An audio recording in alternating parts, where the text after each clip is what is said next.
दोस्तों, आखिर अपने पति को छोड़कर कुछ स्त्रियां गैर पुरुषों से संबंध क्यों बना लेती हैं? आखिर वह कौन से कारण होते हैं जिनकी वजह से कुछ स्त्रियों पर पुरुषों से प्रेम करने लग जाती है? दोस्तों, एक बार सच्ची श्रद्धा से कमेंट पर जय महाकाल जरूर लिखें। कालों के काल महाकाल बाबा आप सभी दोस्तों पर अपनी कृपा दृष्टि हमेशा बनाए रखे। दोस्तों कहते हैं कि स्त्रियों के मन की कोई नहीं जानता, स्वयं देवता भी नहीं। उनका मन जिस पर आ जाए तो वह उसके लिए राजमहलों का भी सुख त्याग देती है और एक भिखारी के साथ भी खुश रह लेती है। दोस्तों, कई बार तो ऐसी घटना देखने और सुनने को मिल जाती है कि किसी स्त्री ने अपने संपन्न पति को त्याग कर किसी गरीब से प्रेम कर लिया। दोस्तों, आखिर ऐसा क्यों होता है? क्यों उन स्त्रियों का मन अपने पति में नहीं रमता? क्यों वह राज वैभव को त्याग कर झोपड़ी वाले के पास चली जाती हैं? दोस्तों, ऐसा आखिर क्या होता है जो उससे अपने पति से नहीं मिलता और उसे मिल जाता है?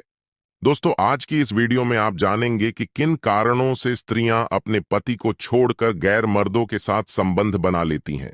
तो दोस्तों, आपका ज्यादा समय न लेते हुए सीधा कहानी को शुरू करते हैं।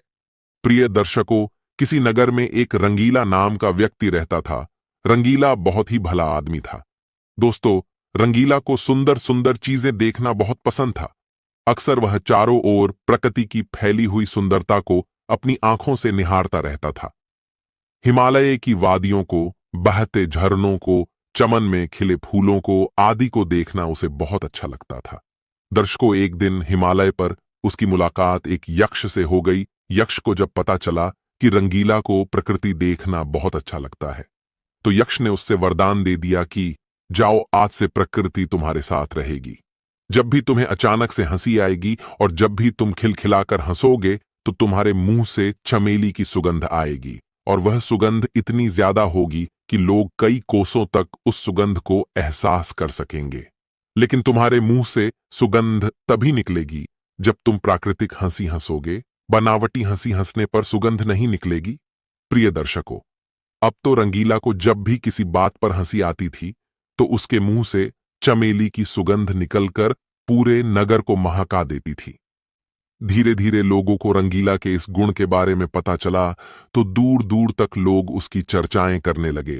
दर्शकों, जब यह बात जब वहां के राजा को पता चली तो राजा के मन में भी उसके इस प्राकृतिक गुण को देखने की इच्छा हुई कि एक आदमी के मुख से भला चमेली की सुगंध कैसे निकल सकती है, और वह भी इतनी कि कोसों दूर तक लोग सुगंध को सूंघ सके। राजा साहब ने तुरंत रंगीला को राज दरबार में बुलाया और उससे बोले कि देखो भाई, हमने सुना है कि तुम जब हंसते हो तो तुम्हारे मुख से चमेली की सुगंध बहती है। हम तुम्हारे इस गुण को देखना चाहते हैं। कृपया करके आप हंसिए। क्या सच में तुम्हारे मुख से सुगंध निकलती है या फिर लोगों ने अफवाह फैला रखी है? दर्शकों, राजा की बात सुनकर रंगीला बोला, महाराज, बात तो ठीक है, परंतु वह सुगंध तभी निकलती है जब मुझे प्राकृतिक हंसी आती है, और बनावटी हंसी हंसने पर सुगंध नहीं आती। राजा ने कहा, कोई बात नहीं, हम तुम्हारे हंसने का प्रबंध कर देते हैं। दर्शकों, अब तो राजा ने अपने दरबार में हास्य कवियों को बुलाया और सबने अपनी अपनी कला का प्रदर्शन किया। कवियों के चुटकीले सुनकर सबको तो हंसी आई, परंतु रंगीला को हंसी नहीं आई। यह सब देखकर रंगीला हंसा ही नहीं। दर्शकों, जब रंगीला को हंसी नहीं आई तो राजा इस निष्कर्ष पर पहुंचा कि या तो इसमें यह गुण है नहीं या फिर यह मेरे आदेश की अवहेलना कर रहा है। दोस्तों, राजा ने तुरंत रंगीला को पकड़वाकर जेल में डलवा दिया और अपने सैनिकों से कह दिया कि देखते रहो, जब भी यह हंसे और इसकी हंसी से चमेली की सुगंध निकले तो तुरंत हमें खबर कर देना। प्रिय दर्शक बंधुओं, राजा ने रंगीला को जेल में डलवा दिया और रंगीला इस बात से बड़ा दुखी हुआ कि मेरा गुण ही मेरा दुश्मन बन गया और आज मैं बिना किसी अपराध के ही जेल में बंद हूं। दर्शकों, अब ऐसे में भला उसे हंसी कैसे आ सकती थी? धीरे धीरे समय गुजरता चला गया। जिस जेल के कक्ष में रंगीला रहता था, उसी जेल की दीवार के पास एक पंगु की झोपड़ी थी, और उस पंगु से मिलने के लिए रोज रात में राजा की ही रानी आया करती थी, क्योंकि वह पंगु रानी का प्रेमी था। रानी रोजाना रात को भोजन बनाकर लाती थी और उस पंगु के पास सुबह तक रुककर अपने महल को वापस लौट जाती थी। जेल की एक दीवार में एक छोटा सा छेद था। जेल के अंदर छेद से रंगीला रानी के हरकत को निहारता था। दर्शकों, एक दिन की बात है, रानी को उस पंगु के पास पहुंचने में कुछ विलंब हो गया। इस बात से वह पंगु बड़ा नाराज हुआ और काफी देर के बाद जब रानी सज सौरकर भोजन का थाल लेकर जब झोपड़ी में आई, तो गुस्से में उस पंगु ने अपनी वेशाखी उठाई और रानी को पीटना शुरू कर दिया और कहने लगा कि मैं कितनी देर से भूखा बैठा हूं और तू आधी रात के बाद भोजन लेकर आई है। उसने रानी को बहुत पीटा और बहुत गालियां दी। दर्शकों, रानी को उसका पीटना भी बिल्कुल भी बुरा नहीं लगा और कहते हैं कि प्रेमी की मार भी फूलों की तरह लगती है।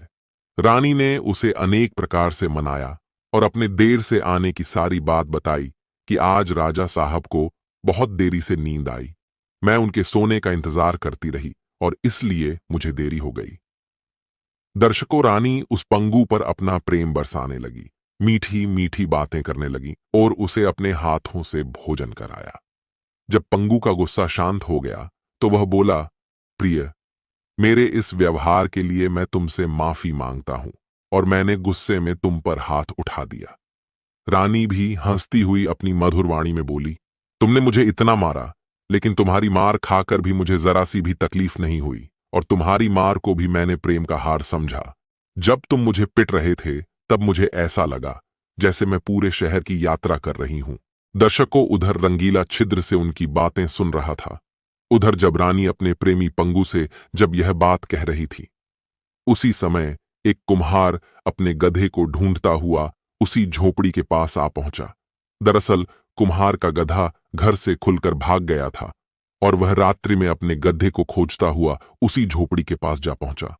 कुम्हार ने जब रानी की बात सुनी, वह कह रही थी कि आपकी मार खाकर मुझे पूरा शहर दिख रहा था, तो कुम्हार ने सोचा, जब इसे पूरा शहर दिख ही रहा है तो इसने मेरे गधे को भी देखा होगा कि वह इस समय कहां है।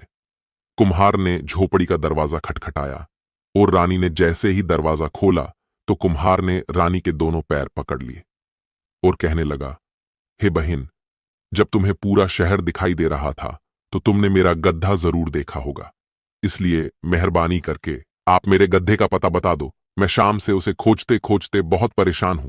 दर्शकों, कुम्हार की बात सुनकर इधर रंगीला को इतनी जोर की हंसी आई कि वह एकदम से ठाके मारकर हंसने लगा। उसके हंसते ही उसके मुंह से अद्भुत सुगंध निकली जिसने पूरी जेल को महका दिया। सिपाहियों ने उसी समय यह खबर राजा को पहुंचाई। राजा ने जब आकर देखा तो उसे आज विश्वास हो गया कि रंगीला के पास वास्तव में यह प्राकृतिक गुण है। मगर उसे एक बात समझ नहीं आ रही थी कि रात के समय रंगीला को किस बात पर हंसी आई। दर्शकों, जब राजा ने रंगीला से पूछा कि तुम्हारे मुंह से सुगंध निकलती है, यह तो सच है, परंतु तुमने मुझे एक उलझन में डाल दिया कि रात के समय जबकि तुम्हारे पास कोई व्यक्ति नहीं था तो तुम्हें किस बात पर हंसी आई। दर्शकों, तब रंगीला कहने लगा कि महाराज, यदि आप मेरी जान बख्श दे तो मैं अपनी हंसी का राज आपको बता सकता हूं। राजा ने कहा, ठीक है, हम वचन देते हैं कि हम तुम्हें कोई सजा नहीं देंगे, इसलिए तुम अपनी हंसी का कारण बताओ। तब रंगीला बोला, महाराज, आपकी रानी का उस झोपड़ी में रहने वाले पंगु से प्रेम है और वह रोज रात को भोजन लेकर उससे मिलने जाती है। रात भी वह उससे मिलने गई थी, लेकिन देरी से पहुंचने के कारण उस पंगु ने अपनी वेशाखी से रानी को खूब पीटा, परंतु रानी को उसके मारने पर जरा भी कष्ट नहीं हुआ। रानी तो उसे कह रही थी कि हे प्रिय, आपकी मार भी मुझे फूलों की तरह लग रही है। रानी ने उससे एक बात और कही कि हे प्रियतम, जब तुम मुझे मार रहे थे तब मुझे ऐसा लग रहा था कि जैसे मैं गुम गुम कर पूरे शहर को देख रही हूं। वही एक कुम्हार अपना गड्ढा खोजता हुआ आ पहुंचा और उसने जब रानी से पूछा कि जब तुम पूरे शहर को देख रही थी तो तुमने मेरा गड्ढा भी देखा होगा। बस यही बात सुनकर महाराज मुझे हंसी आ गई।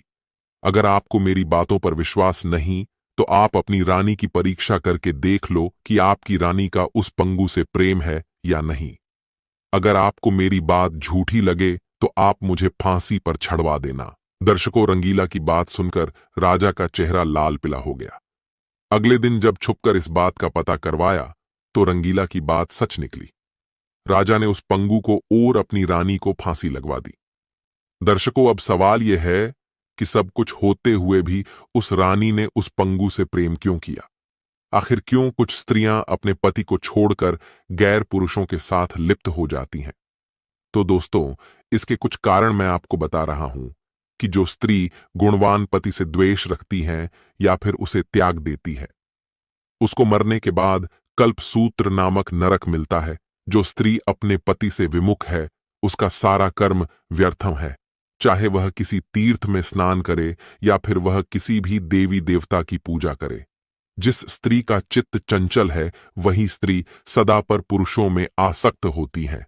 दर्शकों, चरित्रहीन स्त्री के कुछ लक्षण बताए गए हैं, जैसे नशा आदि वेशनों में लिप्त, दूषित और दुष्ट पुरुषों के साथ रहने वाली, गुणवान पति से विमुख रहने वाली, बेवजह इधर उधर घूमने वाली, अपना घर छोड़कर दूसरों के घर में बैठने वाली, बिना बात पर अत्यधिक क्रोध करने वाली, और किसी के काम के समय अत्यधिक झूठा प्रेम दिखाने वाली। दर्शकों, लाज शर्म ही नारी के आभूषण है, और जब कोई स्त्री इन्हें त्याग देती है तो उसे समाज में अपयश का सामना करना पड़ता है। नशा आदि करने वाली स्त्रियां समाज में अपनी मान प्रतिष्ठा खो देती हैं, और दुष्ट पुरुषों के साथ रहने से चरित्र तो दूषित होता ही है, साथ ही परिवार को भी समाज बुरी दृष्टि से देखने लगता है। परिवार से विमुख रहने वाली स्त्रियों के कारण परिवार को भी शर्मिंदगी उठानी पड़ती है।